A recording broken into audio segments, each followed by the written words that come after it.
For this next video demonstration, we are going to add in columns.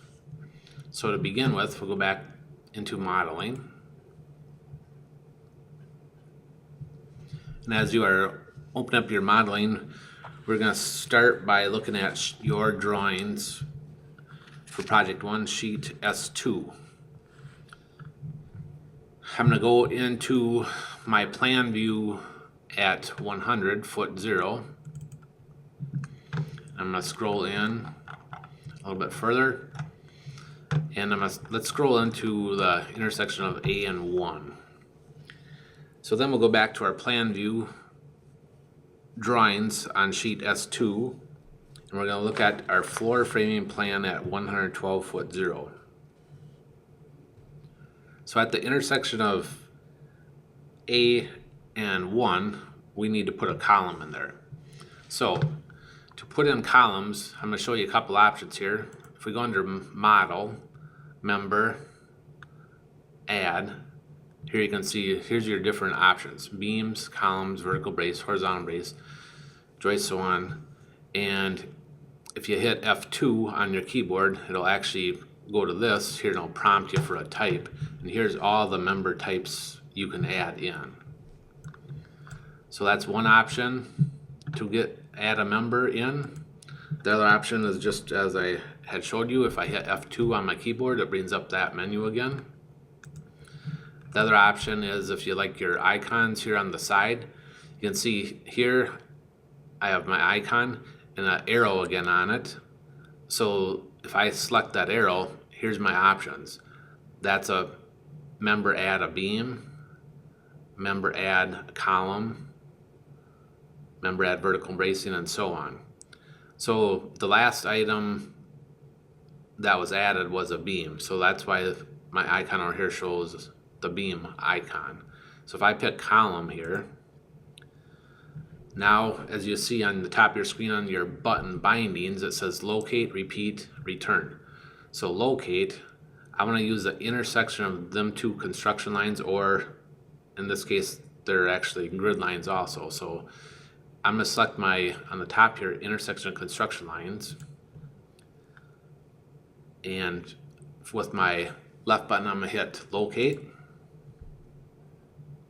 and it brings up your column edit window. Now there's a lot of information on these windows, and for the introduction to SDS2, we are going to leave a lot of the stuff on auto standard. But in the case of columns here, we need to pick our base plate. So going back to your sheet S1, if you wrote down your base plate types, let's go through that column on grid line, intersection of grid line A and 1. First of all, let's go to the top of the page here under general settings, section size. You can see it's highlighted right now. It says HSS 24 by 12 by 3/4. That is not what we want. We want that to read, so you can start typing in here in that box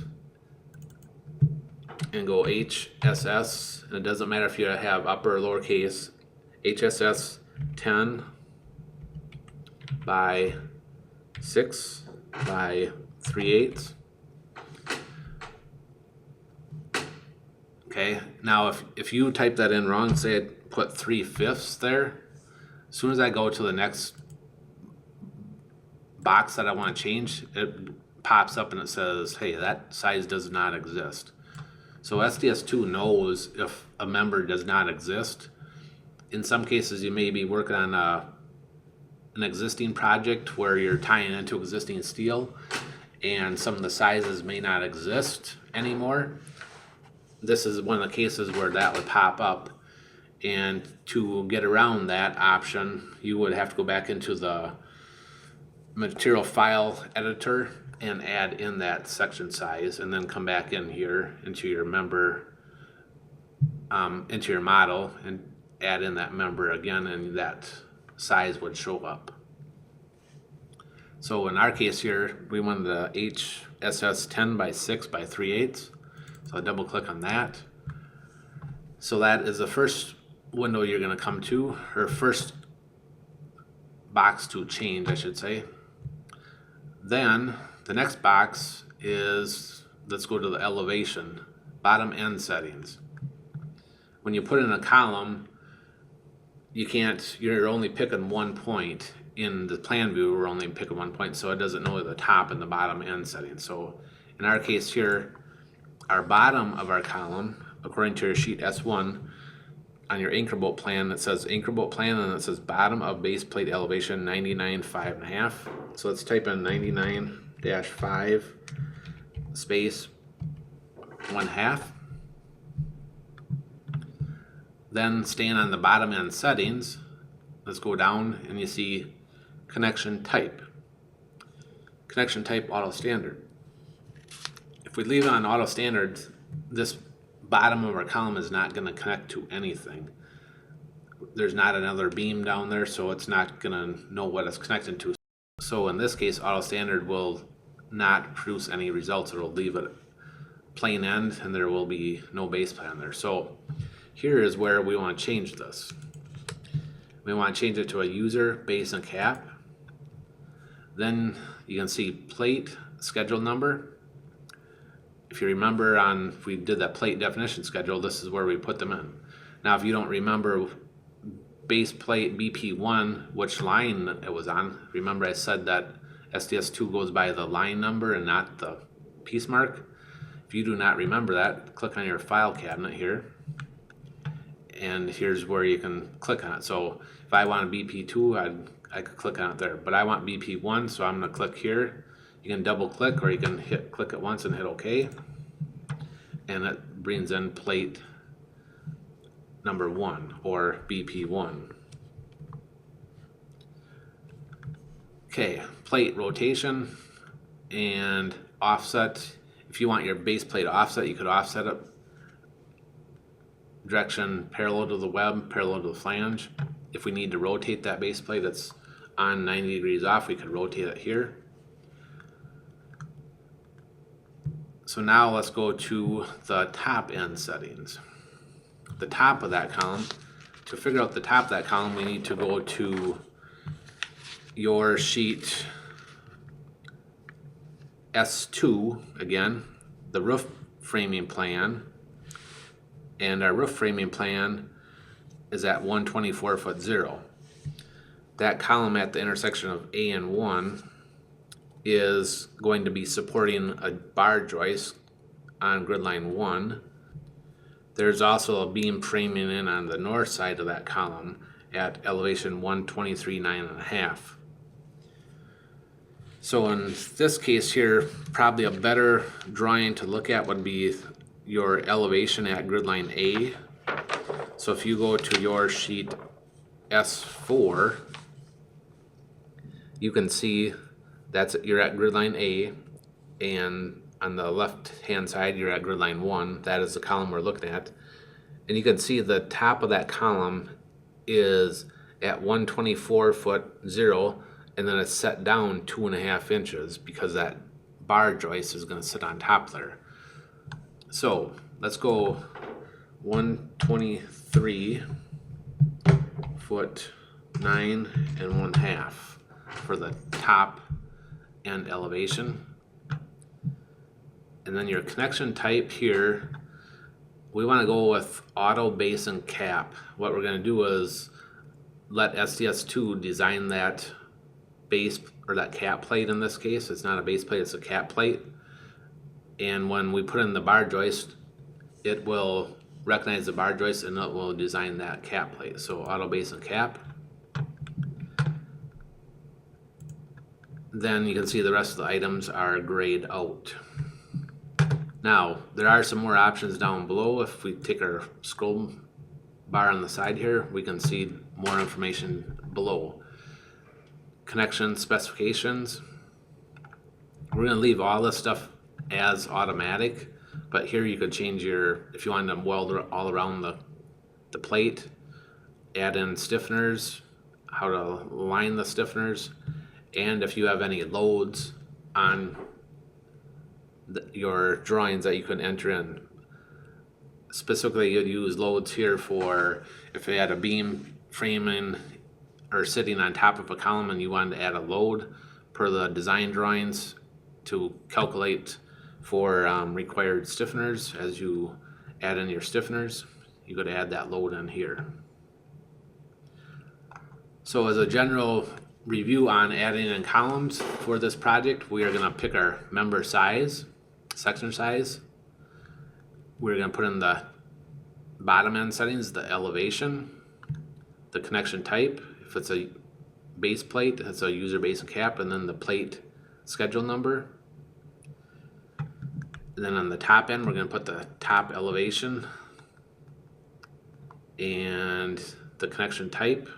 In this case here is for a bar joist sitting on top, so it's an auto base and cap plate. And we're going to hit OK. Now, as I scroll in here, you can see there's my column.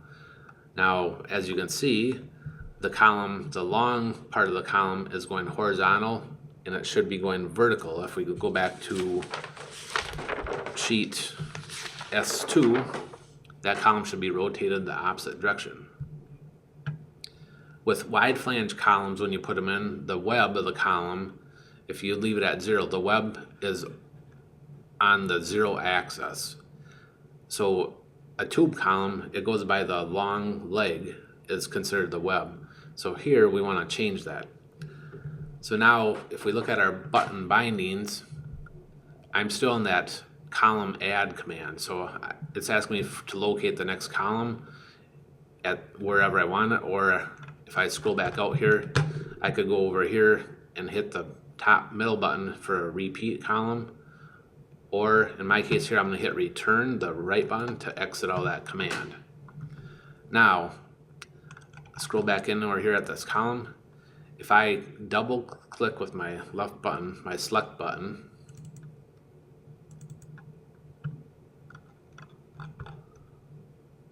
as I get near that column there, highlight the column, double click on it, it brings up that column edit window again.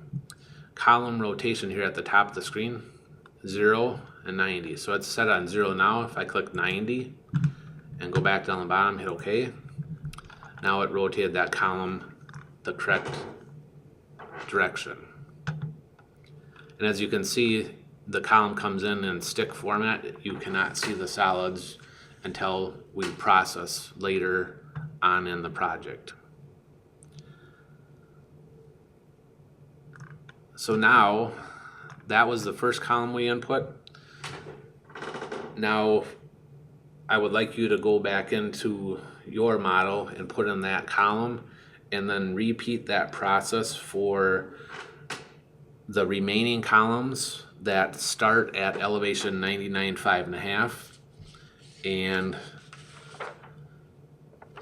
do not put in the columns that start above 99.5. For example, if you look at your sheet S3 on your framing at grid line 1, there is a column that starts at 112 elevation, and it's on grid line B.7, and it goes up to the sloping beam. We're going to leave them columns out at this point, and I'm going to show you how to add them in an elevation view. As you can see on that column there, we know the bottom elevation at 112, but we do not know the top elevation since that beam's sloping and no elevation was given. So I'll show you later on how to add them in. So proceed back into your model, add in all the columns except for the column on grid line 1 and grid line 2 that start at 112.0. And after you do that, we will proceed on to the next video.